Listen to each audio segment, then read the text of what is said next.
오늘 본문에 예수님께서 많은 사람들의 병자를 고쳤고 또 사람들이 예수님이 오셨다는 소식을 듣고는 주변에 있는 병자들을 다 데리고 와서 예수님께 치료를 구하고 그의 옷자락이라도 만지기를 구한 자들은 다 병을 나았다는 이 장면에 이 역사가 일어났던 곳은 바로 이 게네사렛 땅이라는 곳입니다. 이곳은 우리가 아는 가버나움, 그 갈릴리 이 서북쪽에 있는 그런 지역입니다. 이게 이 게네사렛하고 가버나움은 가까이 붙어 있는, 우리로 치면 아마 평택과 안성 정도 되는 그런 정도의 이 사이 좋은 이웃 마을일 것입니다. 결국 그 얘기는 주님께서 주로 많은 사역을 했던 이 곳이었고, 이곳에서 어떤 일을 했다는 거예요? 성령님이 강력하게 역사하기 시작했다는 거예요. 사람들이 이제 예수님의 이름을 듣는 그 순간 그분의 권능을 알게 되었고, 많은 사람들이 그 권능을 경험하기 위해서 예수님이 게네사렛 땅에 오셨다 했더니 그 소문이 일파만파로 쫙 퍼지죠. 어떻게 했다는 거예요? 많은 사람들이 병자들을 이끌고 왔고 예수님의 옷자락이라도 만지게 해달라고 간절히 구했다라는 것입니다. 아마 이 상황은 바로 예수님의 사역의 최절정기였을 거예요. 예수님의 그 사역도 보면은 초기가 있고 중기가 있고 절정기가 있고 말기가 있습니다. 초기 때는 주님께서 제자들을 부르던 시간이라면, 중기는요, 한 사람 한 사람 복음을 전하면서 예루살렘을 향해 긴 여행을 하던 시간이었고, 이 절정기는요, 예수님만 보면 다 막 찬양하고, 또 심지어는 예수님이 예루살렘 입성할 때는 어떻게 해요? 호산나 다윗의 자손이요 찬송하리로다 하면서 예수님을 경배했던 것입니다. 그리고 말기는 뭐예요? 예수님이 십자가에 달려 죽으시는, 그것이 주님의 사역의 일종의 사이클이라면, 지금 예수님의 사역의 최절정기, 풍성한 하나님의 권능이 강력하게 나타나더라는 거예요. 여러분들, 영적인 호황기가 있고 영적인 불황기가 있어요. 우리나라도 7, 80년대 영적인 호황기였습니다. 교회 나오시는 분들 얘기 들으면 어떻게 예수님 처음 믿게 됐어요? 해보면 많은 분들이 저 여의도에서 있었던 이 엑스포, 우리 그 빌리 그레엄 목사님이 와서 복음 전할 때 엄청나게 많은 사람들이 예수를 만났습니다. 그때부터 우리나라 막 성령의 역사와 영적인 호황기였다는 거예요. 지금은 어떻습니까? 지금 영적인 불황기죠. 가진 교회가 숨어 어려움을 겪는 영적인 불황기. 우리는 세상의 경제적인 호황기와 경제적인 불황기만 보지만, 우리 그리스도인은 믿음의 눈으로 무엇을 봐야 돼요? 영적인 호황기와 영적인 불황기를 볼 필요가 있다는 거예요. 그 영적인 호황기가 되면 어떻게 돼요? 바로 예수께서 그 사역이 풍성함에 나타나는 그 영적인 호황기 때는요, 예수님의 옷자락만 만져도 병이 다 나았다고 기록하고 있는 것입니다. 실제로 우리 교회 나라도 이 영적인 호황기 때는요, 예수님의 옷자락만, 말씀의 끝자락만 붙잡아도 막 병이 났고, 근데 여러분들, 이 영적인 호황기, 예수 그리스도께서 함께 하셨던 그 영적인 호황기, 이 게네사렛 땅에 임하셨던 그 시간과 같은 그 시간들이 지금 이 땅에서 없는 게 아닙니다. 저 인도 땅, 네팔 땅은 지금 영적인 호황기예요. 네팔 땅에 전에 한 다큐멘터리 봤더니 그곳에 한인 선교사님이 가서 복음을 전했는데 엄청나게 뜨거워서 그곳에서 예수를 만난 제자들이 막 교회들을 막 구석구석 시골 마을마다 교회들이 생깁니다. 막 성령의 역사가 얼마나 뜨거운지 막 병자들이 낳고 얘기했잖아요. 지금 우리 지방에 있는 목사님이 인도에서 사역을 하고 있는데 한 청년의 병을 기적으로 기도로 나은 거예요. 그래서 다음날 한 20, 30명이 오더래요. 왜 왔냐 그랬더니 우리 이 아들이, 우리 조카가 병 난 걸 보니까 예수님이 참신이라서 우리 신을 바꾸기로 했다고. 왜냐면 인도는 다신교회도들이거든요. 우리 신을 다 예수로 바꾸기로 했다면 가족 전부가 다 와가지고 예수님 만났다라는 거예요. 그래서 그 목사님이 그 인도에서는 선교를 하려면 비자를 받아야 되는데 이게 6개월짜리 받고 또 6개월은 또 들어와 있어야 되는데 안 그러면 그걸 안 주나 봐요. 그래서 할 수 없이 6개월은 한국 땅에 머무니까 교대로 사모님이 6개월 가고 또 목사님이 6개월 가고 교대로 이제 그 교회를 섬기면서, 그럼 나머지 6개월을 뭐 할까 하다가 안성에다 교회를 개척을 하셨답니다. 그러면서 야, 인도에서도 이렇게 성령의 역사가 나타났으니까 안성에서도 성령의 역사가 나타날 줄 알았더니 안 나타나더래요.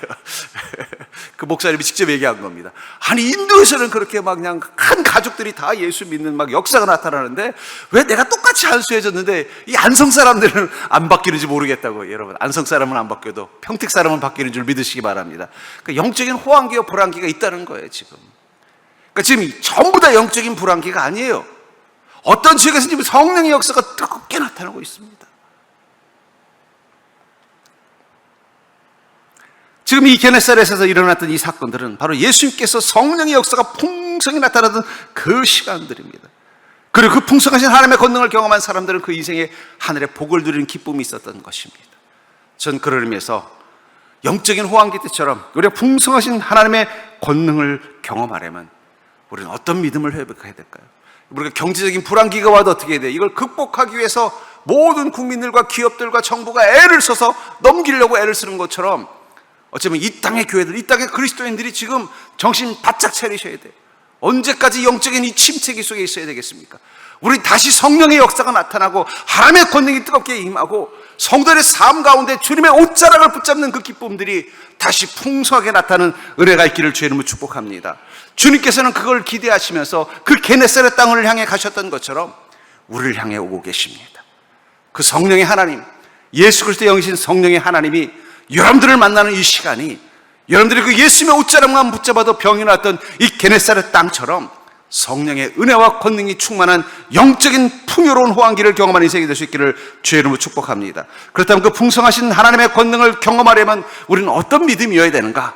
오늘 이 세 절의 사건을 통해서 그곳에 게네사렛에 있었던 사람들이 지금 그 성령의 역사가 뜨겁게 일어나던 그 자리에 있었던 사람들이 어떤 믿음으로 주님을 만났는지를 우리는 유추해 볼 수 있습니다. 그것을 통해서 여러분들도 이 게네사렛 땅에서 능력의 하나님을 만났던 것처럼 여러분들의 삶 가운데 능력의 하나님을 만나는 자가 되기를 주의 이름으로 축복합니다. 첫 번째, 권능은 예수님을 바로 아는 믿음에서 시작이 된다는 거예요. 하나님의 권능은 어디서부터 시작이 된다고요? 예수님을 바로 아는 믿음부터 시작이 된다는 것입니다. 35절에 보니까 그곳 사람들이 예수이신 줄 알고, 누군 줄 알고요? 예수님이 오셨다는 말을 듣고 막 몰리기 시작했다는 거예요. 그렇다면 그들이 생각한 그 예수님은 어떤 분이라는 거예요? 권능의 하나님, 우리를 사랑하셔서 우리를 구원하시기 위해 친히 이 땅 가운데 오신 그 하나님, 그 하나님을 알아보기 시작했다는 것입니다. 그전에는 랍비, 그전에는 신통한 능력을 가진 선지자, 이렇게 생각했던 사람들도 주님의 말씀을 듣기 시작하고 주님의 권능을 보기 시작하면서 야, 저분은 정말 하나님이시구나, 정말 살아계신 하나님의 아들이시구나 믿기 시작하겠다는 것입니다. 그 믿음이 무엇을 만들었다는 거예요? 주님이 오셨다는 말을 듣자 하던 일 다 때려치고 주님께 달려온 것입니다. 혼자 왔어요? 병든 사람들 다 끌고 간 거예요. 병자들만 간 게 아니라는 거예요. 예수님을 알아보기 시작했다는 것입니다. 여러분, 우리가 하나님과 관계에서 가장 중요한 게 있습니다. 그것은 우리가 주님을 어떤 분으로 보시냐는 거예요. 베드로가 주님을 어떤 분이라고 고백했어요? 주는 그리스도시요 살아계신 하나님의 아들이십니다. 예수님을 알아본 그 순간 주님 뭐라고 말씀하셨어요? 바요나 시몬아, 내가 복되도다. 네가 하늘의 열쇠를 가진 자가 되리라.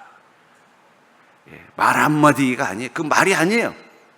알아보았다는 게 중요하다는 거예요. 마리아가 예수님의 발에 향유를 부었던 것은 무엇을 고백하는 거예요? 주님은 우리를 위하여 친히 제물이 되어 오신, 우리가 그렇게 기다리던 그 이사야에서 말씀하시는 우리의 하나님이십니다.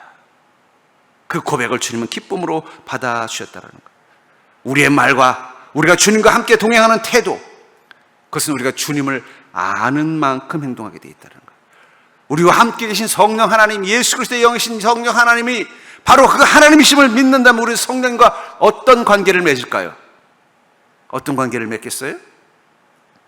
그분을 나의 하나님으로 온전히 믿으시는 믿음으로 관계를 맺고 살아가지 않겠냐는 거예요. 입술로 어떤 고백을 하겠어요? 하나님 앞에 선자의 고백. 예수님을 알아본 그 사람들이 예수를 만나자 뭐라고 했겠어요? 다윗의 자손이시여 나를 불쌍히 여기셔서 내 병을 고쳐주시옵소서. 주님, 이 병충병자, 이 중풍병자 내 친구를 고쳐주시옵소서. 주님이 아니면 나을 수 없습니다. 사람들을 뚫고 가서 예수를 만나려고, 주님 제발 부탁입니다. 저도 주님의 옷자락이라도 만지게 해주시옵소서. 그들의 갈급함과 그들의 고백은 어디서부터 온 것입니까? 예수님이 하나님이신 것을 알아보는 믿음으로부터 시작이 된다는 거예요. 여러분들과 함께 계신 성령 하나님께서 바로 그 예수님이 그리스도의 영이시고 그 예수 그리스도의 영이라는 사실을 여러분들이 믿는다면 성경에서 예수님과 함께 있었던 사람들의 모습이 여러분들에게 나타나야 돼요. 여러분들이 만약에 2000년 전에 이스라엘 땅에서 태어났는데 하필이면 이 갈릴리 나사렛에서 태어난 거예요. 보니까 옆집에 아주 신비해 보이는 분이 계시는데 그분이 예수님이에요. 근데 여러분들은 알고 있어요. 그분이 하나님이란 걸. 그럼 여러분들은 어릴 때부터 그분하고 어떻게 지냈겠어요? 얼마나 친하게 지냈겠어요. 그렇죠? 그 나사렛 땅에 예수님이 하나님인 것을 알아보는 사람은 마리아와 요셉밖에 없었어요. 근데 여러분들이 거기 태어났는데 그 옆집에 그 요셉 목수집에 요 목사집에 그 예수님이 나는 하나님이라는 걸 안단 말이에요. 그럼 어릴 때부터 그 어린 예수님하고 어떤 관계를 맺었겠어요? 얼마나 잘해줬겠어요, 그렇죠? 예수님, 저희 어머니가 이번에 사과 사왔는데 예수님 거 빼놨어요. 예수님, 어딜 가든지 저를 꼭 기억하셔야 돼요. 예수님, 저 이런 문제가 있는데 주님, 저를 위해서 기도해 주세요. 왜냐하면 무엇을 믿기 때문이에요? 이분이 하나님이라는 걸 믿기 때문이에요. 말과 행동이 달라지는 것입니다. 근데 중요한 건 여러분들 안에 계신 성령이 누구라고요? 그 예수님의 영이라니까요. 근데 여러분, 그 갈릴리에 예수님 옆에 있었던 사람들처럼 성령님과 함께 거하십니까? 예수님과 제자들이 갈릴리 호수를 배를 타고 항해하고 있었어요. 거기에는 제자들만 있었던 게 아니라 그 배의 주인도 있었고 그 배의 선주도 있었고 배의 선원들도 있었을 거예요. 그들은 예수님을 하나님이라고 믿지 않았습니다. 저 사람이 아주 유명한 랍비라는데, 그래? 그분이 우리 배를 탔네? 풍랑이 왔어요. 어떤 생각을 했을까요? 이거 풍랑이가 어떻게 하면 좋냐? 하나님, 제발 이 풍랑에서 우리를 좀 살려주십시오 하면서 어디만 쳐다봤을까요? 저 하늘만 쳐다보고 있었어요. 그런데 그 예수님이 하나님이라는 것을 알아본 한 사람이 있었어요. 베드로예요. 베드로는 누굴 쳐다봤어요? 주무시는 예수님을 보고서, 주님, 우리가 죽게 생겼는데 주무시나이까 일어나셔서 이 파도를 잠재워 주시옵소서. 그 순간 주님이 일어나셔서 그 파도를 꾸짖자 어떻게 했어요? 파도가 잠잠해지자 제일 깜짝 놀란 건 누굴까요? 제자들일까요?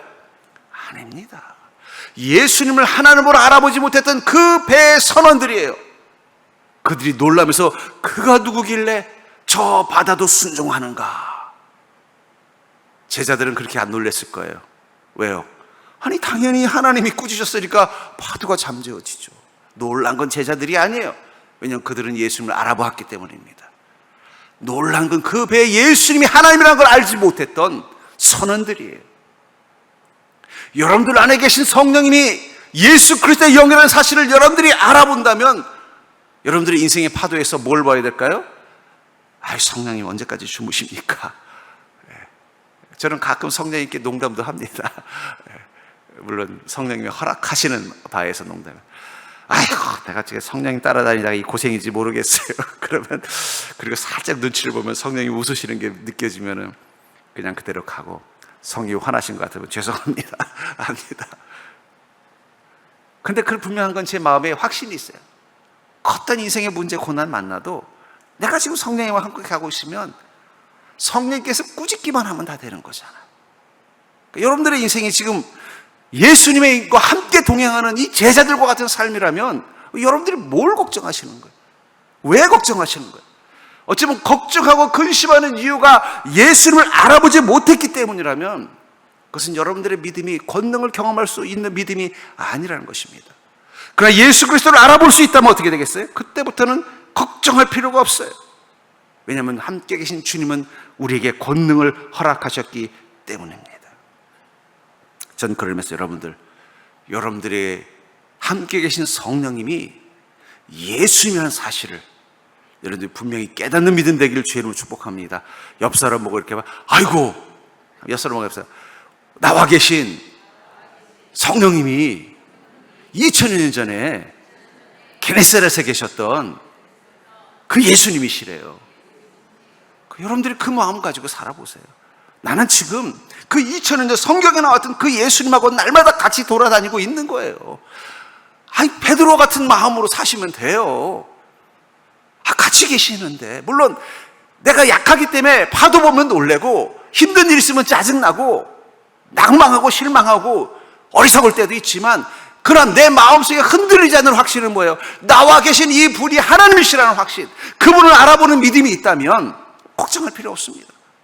그분은 분명히 그분을 알아보는 우리에게 권능을 허락하실 것이기 때문이에요. 이 게네사렛 땅에 있었던 이 평범한 사람들, 제자들도 아니고 그냥 평범한 그 사람들도 예수님이 누군지를 알아보자 주님이 어떻게 하신 거예요? 그들이 옷자락만 붙잡아도 그 병이 낫도록 은혜를 베풀어 주셨는데, 나와 함께 계신 성령님이 예수님을 임을 내가 확신하고 있는 우리가 주님의 옷자락 붙잡으면 다 해결되는 거 아니에요?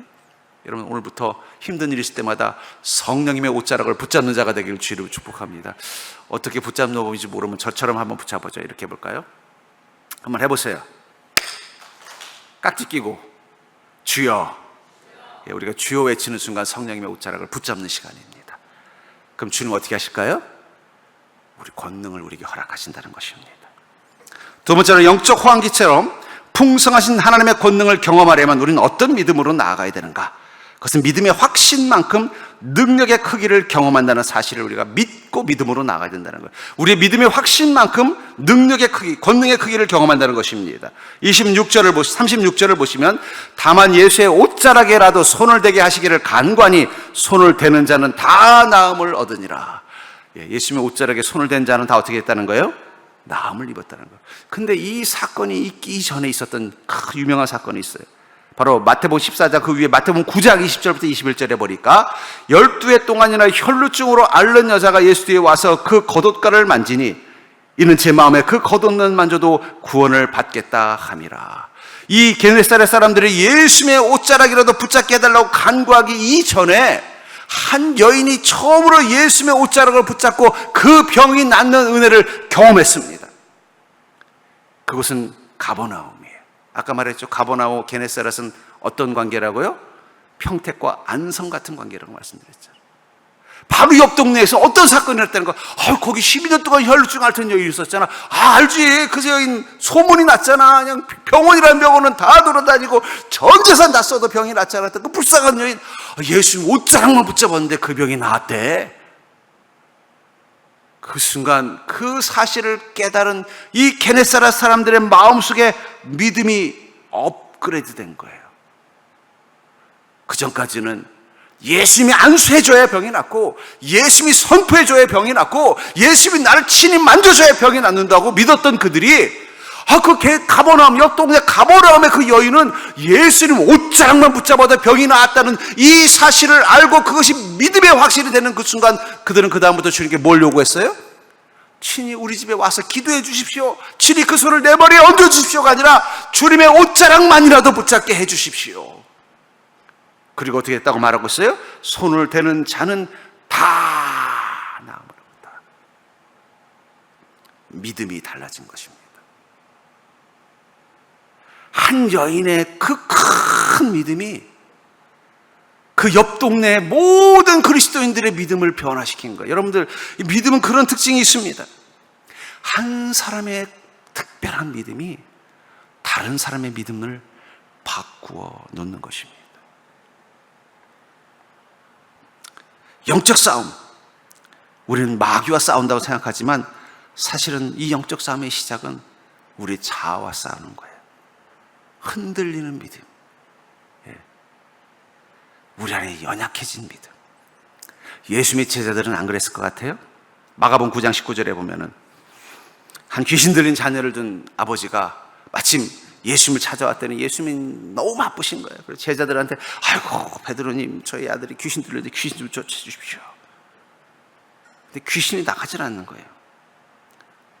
그 장면을 이렇게 말합니다. 귀신이 어디서든지 그를 잡으면 거꾸로져 거품을 흘리며 이를 갈며 그리고 파리해지는지라 내가 선생님의 제자들에게 내쫓아달라 하였으나 그들이 능히 하지 못하더이다. 대답하여 이르시되 믿음이 없는 세대여, 내가 얼마나 너희와 함께 있으며 얼마나 너에게 참으려 그를 내게로 데려오라 하시매. 한 제자, 이 귀신 들린 이 사람을 아버지가 데려왔는데 이 제자들이 기도해도 나가질 않던 거예요. 그래서 아이고 주님, 우리 아들 좀 살려주세요. 그래서 주님의 제자들에게 받겠더니 귀신이 나가기는 우리 귀신들에게 맞아가지고 지금 멍들게 안 보이십니까? 주님이 화를 내면서 누구에게 화를 내는 거예요? 그 제자들에게, 이 믿음 없는 세대들아, 내가 얼마나 너희와 함께 있으며 얼마나 너에게 참여해야 되겠냐, 그를 내게로 데려오라. 근데 여러분, 이 장면이 있었던 이 사건이 마가복음 9장이잖아요. 마가복음 6장을 보시면 6장 12절 13절에 보면은 제자들이 나가서 회개하라 전파하고 많은 귀신을 쫓아내며 많은 병자에게 기름을 발라 고치더라. 이 주님에게 꾸지람 들었던 그 제자들이 전에는 어땠다는 거예요? 많은 귀신들을 쫓아내고 많은 병자들을 고쳐냈다고 말하고 있는 거예요. 마가복음 6장에서는 귀신을 쫓아냈던 이 제자들이 마가복음 9장, 그 얘기 시간이 흘렀다는 얘기예요. 믿음 없는 세대로 전락해버렸다는 것입니다. 여러분들, 믿음은 한번 올라가면 끝이 아니에요. 여러분, 무슨 믿음은 태권도 단증이 아니에요. 1단 따면 2단 따면 3단 따면 늙어도 3단 아니에요. 어느 순간 우리도 모르게 믿음 없는 세대가 되어버렸다는 거예요. 왜 주님? 왜 내 인생 가운데는 하나님의 권능이 없는 것입니까? 왜 주님, 내가 늘 주님과 함께 동행하는 인생인데 왜 나는 주님의 그 권능을 경험하지 못합니까? 아니, 우리도 주님의 권능이 내 삶 가운데 풍성히 임했을 때가 있어요. 이 제자들도 왕년에 어떻게 했다고 말하고 있어요? 많은 귀신을 쫓아내고 많은 병자에게 기름을 발라 고쳤다고 말하고 있는 거예요. 근데 어느 순간 주님과 함께 있으면서 그 믿음이 흔들린 것입니다. 여러분, 주님과 함께해도 내 믿음이 흔들릴 수 있다는 사실을 기억하시기 바랍니다. 주님과 함께 한다고 생각했는데 나도 모르게 믿음을 잃어버릴 수 있다니까요. 그들의 믿음이 언제 회복됐어요? 부활하신 주님을 다시 만나고 나서. 이제는 육으로 계신 예수 그리스도가 아니라 영으로 계신 성령님과 함께하면서 그들은 과거에 그 믿음을 다시 회복했습니다. 아니, 더 큰 믿음으로 자랐습니다. 그리고 주님이 하시던 그 일들을 감당하기 시작했습니다. 여러분, 우리는 영적인 쇠퇴의 시절이에요. 저는 우리 시대를 보면 영적인 퇴화기라고 생각해요. 사람들이 육적인 것에 더 관심이 많다는 건 역으로 생각하면 어떻게 된 거예요? 영적인 것을 더 잃어가는 세대가 됐다는 거예요. 우리에게는 모든 인간들은요, 영적인 감각을 가지고 있습니다. 최근에 한 고고학자들이 저 아프리카에서 집단적으로 있던 유골들을 발견했대. 근데 보니까 이게 추적을 해봤더니 과거의 네안데르탈인보다 더 이전 인류더라는 거예요. 근데 특이한 현상을 봤다는 거예요. 그들은 아주 옛날 원시인, 산에서 돌도끼 들고서 짐승이나 잡아먹던 그들인데 왜 같은 동굴 안에 같이 죽어 있는가? 처음에는 혹시 다른 짐승들에게 잡혀가지고 죽거나 혹은 자기들끼리 살인을 해서 시기를 해서 한 줄 알았어요. 근데 뼈를 보니까 아무 뼈도 상한 흔적이 없더라는 거예요. 갑자기 무슨 집단 질병이 돌아서 그랬나 했더니 아무런 것도 없다는 거예요. 그냥 죽고 나서 거기다 함께 매장했다는 거예요. 근데 이게 왜 중요하냐? 그 고대 그 원시인들, 돌도끼 들고 다니고 사냥하던 원시인들인데도 그들 속에 뭐가 있었다는 거예요? 죽음이라는 개념이 그냥 죽음이 아니라 뭐예요? 그 다음의 세계가 있다는 것을 알고 있었다라는 거예요. 언어도 발달하지 않았던 거의 원숭이급에 되는 그 원시인들도 뭘 본능적으로 알고 있었다는 거예요? 보이는 우리 이 털복숭이 맨날 돌도끼 들고 다니면서 사냥하러 다니고 동굴에서 그냥 이게 사람, 지금의 우리 인간을 생각하면 안 돼요. 거의 원숭이급인 그들인데도 그들은 어떻게 했다는 거예요? 그 다음의 세계가 있는 걸 알고 어떻게 해요? 죽은 가족들을 같은 곳에 같이 매장했다. 여러분, 원숭이들이 죽으면 자기들이 원숭이들이 자기 동족의 시체를 같은 곳에 매장하지 않습니다. 영적인 세계에 대한 정확하지는 않지만 뭐예요? 느낌적 느낌을 가지고 있었다라는 거예요. 그게 본능입니다. 그 영적인 세계는 뭐 요즘 말하는 무슨 어떤 유물론자들이 말하는 인간의 문명이 만들어낸 조작된 게 아니라는 거예요. 본능적으로 우리 안에 숨겨둔 하나님의 메시지라는 거예요. 근데 어느 순간 우리 안에 이 영적인 메시지, 영적인 능력이 자꾸 퇴화하고 있어요. 사람들은 더 이상 영적인 세계에 관심도 없고 지식도 없고 감각도 없습니다. 영적인 감각도 없어졌어요. 그러다 보니까 어떻게 돼요? 그런 세계 속에 살던 우리도 모르게 영적인 퇴화가 되는 거예요. 여러분, 하향평준화라는 말 들어보셨죠? 예. 우리도 모르게 이 땅에 살면서 우리가 영적으로 하향평준화 됐어요. 그리고는요, 우리가 좋은 믿음 가지고 있다고 착각하는 거예요. 근데 하나님의 눈에는 2000년 전이나 4000년 전이나 지금이나 똑같이 아담입니다. 아담이란 말은 뭘 말하는 거예요? 아담의 믿음이나 아브라함의 믿음이나 요셉의 믿음이나 바울의 믿음이나 하나님은 똑같이 본다는 거예요. 아이고 주님, 그때는 그게 믿음이 좋은 거였지만 요즘은 이게 믿음이 최고입니다. 주님은 그렇게 생각하지 않는다는 거예요. 너 왜 아브라함처럼 안 믿니? 너 왜 다윗처럼 안 믿니? 너 왜 바울처럼 안 믿니? 너 왜 요셉처럼 안 믿니? 그게 내가 말하는 믿음이야. 너 그 믿음 어디 갔니? 내가 기뻐하는 믿음이야. 여러분, 우리가 왜 성경 속에서 이 믿음의 사람들을 보면서 우리가 가슴을 쳐야 되느냐? 내 믿음을 그 사람들 믿음에 한번 비교해 보십시오. 아이고, 주님, 그런 사람들은 특별한 사람들이고. 아니요, 주님은 그게 평균이라고 생각하신다니까요. 문제는 우리가 영적으로 쇠퇴한 시대를 살고 있는 거예요.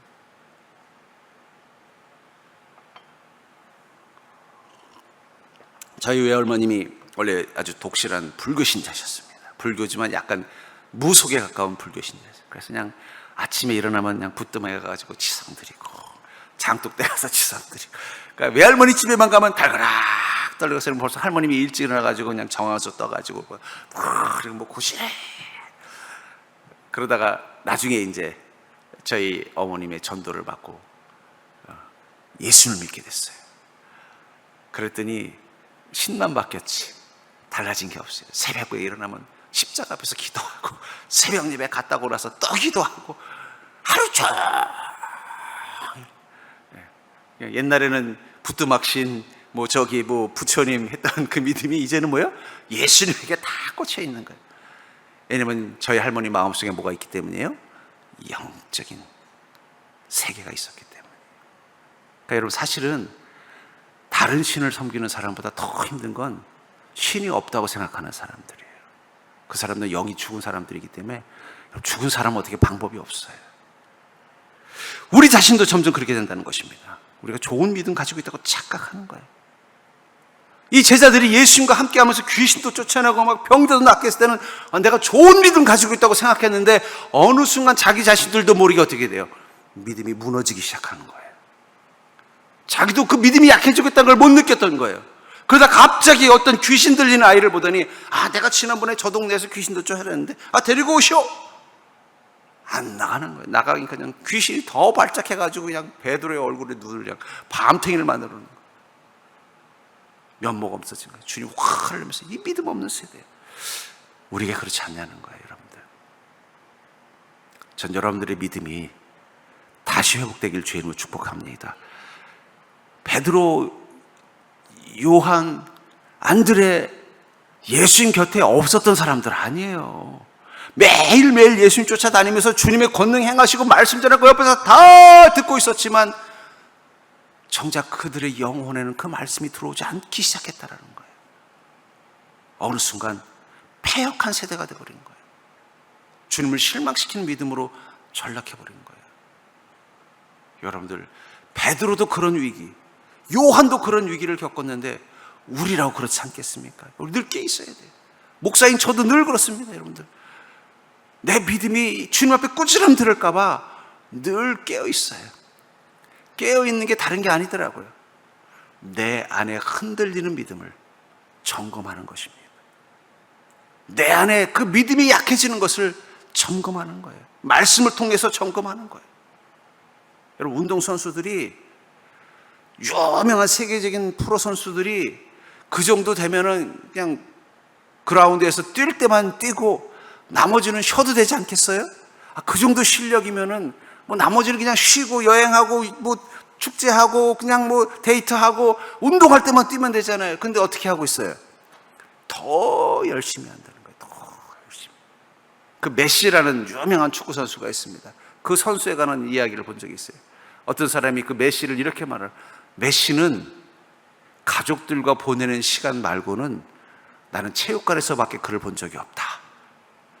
끝나고 막 축제가 있는데도 축제에 잠깐 있다가 사라지면 체육관에 가 있다라는 거예요. 그럼 그 사람은 지금보다 더 위대한 선수가 되려고 그런 거예요? 알고 있는 거예요. 내가 이 노력을 멈추면 지금보다도 못한 선수가 된다는 걸 알고 있었다라는 거예요. 믿음도 그렇습니다, 여러분들. 그래도 내가 옛날에 그냥 성령, 내가 그냥 진짜 기도만 하면 하나님이 그냥 쫙쫙 들어주시고 그냥 말씀만 들으면 막 은혜가 넘치고 막. 근데 어느 순간 내가 그 믿음을 잃어버렸다니까요. 패역한 시대가 될 수 있다는 거예요. 그러지 않으려면 어떻게 해야 돼요? 그 메시 선수가 가족들과 보내는 시간 말고는 그 체육관을 떠나지 않는 것처럼 매일매일 말씀과 그 믿음 앞에서, 성령님의 인도하심 앞에서 내 영혼을 끊임없이 돌봐야만, 그래야만 주님의 권능을 경험하는 그 믿음을 가지고 살아갈 수 있는 것입니다. 여러분, 우리는 이렇게 날마다 기도해야 절대로 할까요? 주여, 나의 믿음 없음을 도우소서. 이 귀신 들린 아이의 아버지가 뭐라고 말해요? 주여, 믿습니다. 믿는 자에게 능치 못할 줄 믿습니다. 주여, 나의 믿음 없음을 도우소서. 제자들은 예수님께 끝나고 삐죽해 있는데 그래도 그 아버지는 뭐라고 말하고 있어요? 나의 믿음 없음을 도와달라고 요청하고 있지 않습니까? 전 여러분들이 주님 앞에서, 주님, 저는 믿음이 부족한 자입니다. 믿음이 부족해서 이런 생각을 했네요. 믿음이 부족해서 이런 행동을 했네요. 믿음이 부족해서 이런 말을 했네요. 주님, 나의 믿음 없음을 도우소서. 전 여러분들이 그 살아있는 믿음, 깨어있는 믿음으로 주님과 동행하기를 주님을 축복합니다. 그런 자에게만 주님의 권능이 계속 날카로운 칼처럼 살아있는 것입니다. 세 번째로, 영적 호황기 때처럼 풍성하신 하나님의 권능을 경험하려면 우리는 어떤 믿음으로 나아가야 될까요? 그것은 복음은 권능을 경험한 신앙을 통해서 확산된다는 거예요. 복음은, 증인의 삶은 권능을 경험한 신앙을 통해서 확산되는 것입니다. 35절에 보니까 이곳 사람들이 예수신 줄 알고 그 근방에 두루 통제하여 모든 병자를 예수께 데리고 와서 어떻게 했다고 말하고 있어요? 근방에 두루 통제했다. 누가 이 많은 병자들을 예수께 데리고 왔다는 거예요? 예수님이 누군지를 아는 사람이라는 거예요. 예수님이 누군지를 아는 사람들은 어떤 사람이에요? 권능을 경험한 사람들일 것입니다. 주님의 말씀을 통해서 그 영혼이 살아나는 권능을 경험하고, 주님의 은혜를 통해서 병이 낫는 권능을 경험하고, 주님의 인도하심을 통해서 그 마음이 치유되는 것을 경험했던 그들이 어떻게 됐다는 거예요? 예수님을 알아보았기 때문에 주님이 오셨다니까 주변에 있는 병자들을 다 끌고 온 거예요. 처음에는 아이고 뭐 예수님은 나는 예수님보다 더한 사람한테 갔는데도 안 나았어. 일단 한번 가봐. 여러분, 이 전도가 가장 쉬운 방법이 뭔지 아세요? 일단 한번 가봐예요. 근데 왜 제일 또 어려운 전도가 뭔지 아세요? 일단 한번 가봐예요. 왠지 아세요? 일단 한번 가보라고 말한 사람이 믿음이 살아있으면, 그래, 저분이 믿음 보니까 가보면 뭔가 있을 것 같아, 내가 따라와요. 근데 믿음이 죽어있으면요, 너나 잘 살아, 너나 가봐, 속으로 이러고 안 따라온다니까요. 그러니까 사실은 전도는 가장 쉽고 가장 어려워요. 일단 한번 가라는 이 말을 듣고 가볼까 한다는 얘기는 뭐예요? 저 사람이 보니까 저 믿음이 대단한 것 같고, 저 사람처럼 믿으면 좋을 것 같으면 가자는 말에 가요. 너나 잘 살지, 너나 제대로 믿지, 그런 마음이 있으면 어떻게 해요? 일단 한번 가봐 그러면 미안하지만 내가 다음에 갈게. 다음에 갈게 그러면 여러분들이 그 사람들 앞에서 내가 믿음 없는 자처럼 보였나? 점검해 보기를 주의 이름으로 축원합니다. 왜냐하면 우리 자신이 어떻게 되는 거예요? 확신이 없으면, 여러분, 확신이 있고 없고가 가장 사람들의 마음을 움직이는 힘이 됩니다. 그러니까 여러분들, 어떤 사람이 말을 했을 때 그 사람 말을 듣고 막 그게 믿어지고 하는 것은요, 그 사람의 논리가 아니에요. 저 사람은 저걸 확신하고 있구나. 그게 받아들여지면 그 사람의 말을 따르게 돼 있어요. 근데 저 사람이 말은 하고 있지만 확신이 없네. 그러면 어떻게 돼요? 뭔 말을 해야 돼요? 그러니까 여러분, 약장수의 공통점이 뭔지 아세요? 일단 한번 확실히 있어 보여요. 근데 이 의사분들 중에나 유명한 제약 박사들은요, 이 약을 먹으면 낫기도 하는데 확률이 한 30% 되고요, 부작용도 한 10% 되고, 가끔 보니까 또 이 약 때문에 오히려 손해보는 사람도 있네요. 그러면 그 말 들으면 약을 사겠어요, 안 사겠어요? 안 삽니다. 예. 그래서 의사분들이 확신 있게 말할 수밖에 없는 거예요.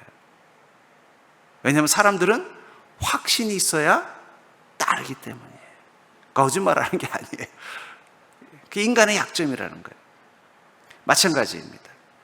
내가 믿음에 대한 확신이 없다면 어떻게 권능을 사람들 앞에 보여줄 수 있겠습니까? 믿음의 확신은 마치 권능의 스위치와 같은 거예요. 의심이 생기면 오프, 꺼지는 거고, 확신이 있으면 켜지는 것입니다.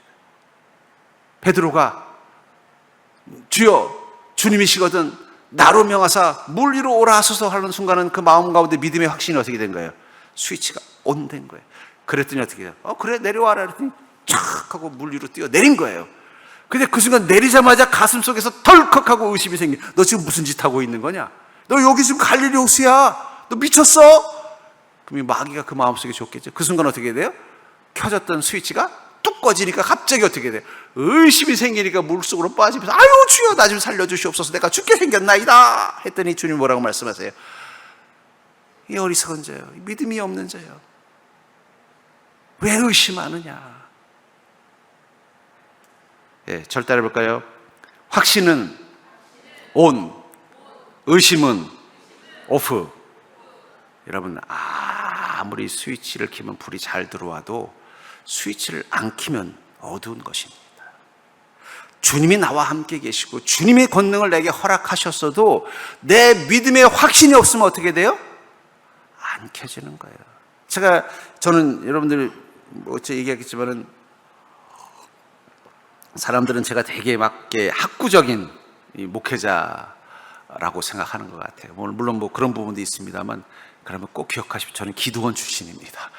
말을 해도 안 믿더라고요. 저 기도원 출신이에요. 저 초등학교 때부터 기도원 다녔다니까요. 저희 어머님 손잡고. 왜냐면 저희 어머님이 그 기도원에 우리 하은이처럼 그때는 그 기도원에는 피아노 이런 거 없어 북이 있었어요. 북 치셨어요. 꽉.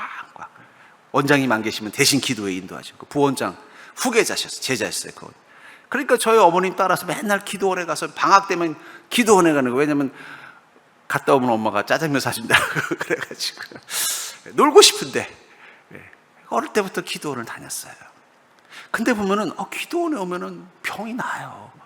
저도 그렇지만 막 성령의 역사가 뜨거워요. 그 제 나름대로 이제 아까 말한 학구적이라, 저는 옛날부터 이 추리 분석을 좋아해요. 제가 어릴 때도 제일 좋아했던 게 셜록 홈즈, 게드로판 같은 책을 왜 그럴까 나름대로 분석을 해봤어요. 분석을 해봤더니 사람들은 다, 주님의 사람들은 다 마음속에 하나님의 권능을 경험할 수 있는 스위치가 있는데 이게 평소 때는 끄고 다니는 거예요. 근데 기도원에 와서 작심하고 막 기도하고 찬양하고 말씀 들으면 어떻게 돼? 이게 딱 켜지는 거예요. 그럼 그 순간, 불이 켜지는 순간 성령이 쫙 임하니까 병도 낫고 막 이적도 일어나고 응답도 받는데, 그리고 집에 가서 보니까 또 끄고 다니더라고요. 옆 사람에게 살볼까요? 전기불은 아껴도 믿음의 불은 끄지 맙시다. 여러분들은 안 그러세요? 여기 올 때는 탁 켜져요. 은혜 받으면 그냥 탁 켜지는 거예요. 근데 바로 가자마자 집에 가면 어떻게 돼요? 또 꺼버리는 거예요.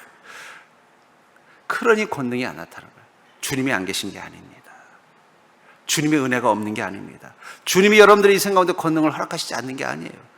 자꾸 꺼요. 제가 그때 깨달은 게 그거예요. 기도원에서 그리고 기도원이 하는 건 다른 게 아니라 스위치를 켜게 해주는 거구나. 그 기도원에 뭐가 있는 게 아니라는 거예요. 다 그곳에 온 사람들은 마음속에 이미 주님이 권능을 경험할 수 있는 스위치를 가지고 있는데 이상하게 세상 살면서는 그걸 끄고 다니는 거예요. 끄고는 왜 그래요? 왜 이렇게 어둡지? 왜 이렇게 어둡지? 주님은 어디 계시지? 근데 기도원에 오면 어떻게 되는 거예요? 켜게 되니까 그때부터 주님 보이는 거예요. 소망의 회복이 되는 거예요. 은혜가 보이는 거예요. 저는 우리 서정교회 금요기도회가 여러분들의 스위치를 켜는 자리가 될 수 있기를 주의 이름으로 축복합니다. 내가 그렇게 강조를 하는데도 우리 성도님들은 계속 끄고 다니시는 것 같아요. 여러분들, 주님의 권능은 이미 여러분들 가운데 있음을 믿으시기 바랍니다. 주님이 스위치까지 다 만들어줬는데도 여전히 끄고 다니면서 왜 주님, 내 인생에는 아무 일도 일어나지 않습니까? 아무 일도 일어나지 않으니까 어떻게 돼요? 또 거기에 익숙해지니까 이게 그냥 믿음이라고 생각하는 착각하는 거 아니에요. 스위치를 켜십시오. 어둠을 밝히십시오. 그럼 여러분들 그 순간부터 주님과 함께하는 삶의 그 놀라운 은혜, 그 기쁨이 여러분들 삶에 매일매일 나타나는 그 은혜를 누리게 될 줄 믿습니다. 저는 이 오병의 시작이 어떻게 했어요? 예수님이 그 보리떡 5개와 물고기 2마리를 축복하시고 그것을 12명의 제자들이 나눠서 주자 5,000명이 배불리게 되고 12광주리가 남은 것처럼 여러분들이 그 12명의 제자가 될 수 있기를 주의 이름으로 축복합니다. 여러분들부터 그 오병이의 그 믿음으로 나아가십시오. 그럼 여러분들 주변에 마치 이 게네사렛에 예수님이 오셨다는 이야기를 듣고 처음 주님의 권능을 경험했던 그 선배들이 다른 믿음 없는 사람들을 다 끌고 와서 주님의 권능을 경험하게 만든 것처럼 여러분들 주변에 주님의 그 권능을 믿지 않는 사람들, 주님의 권능을 기대하지 않는 사람들, 주님의 권능이 뭔지도 알지 못하는 그 사람들을 주님 곁으로 와서 옷자락만 만져도 그 병이 나을 수 있는 자로 바꿀 수 있도록 여러분들이 먼저 그 성령의 권능을 경험할 수 있기를 주의 이름으로 간절히 축원합니다.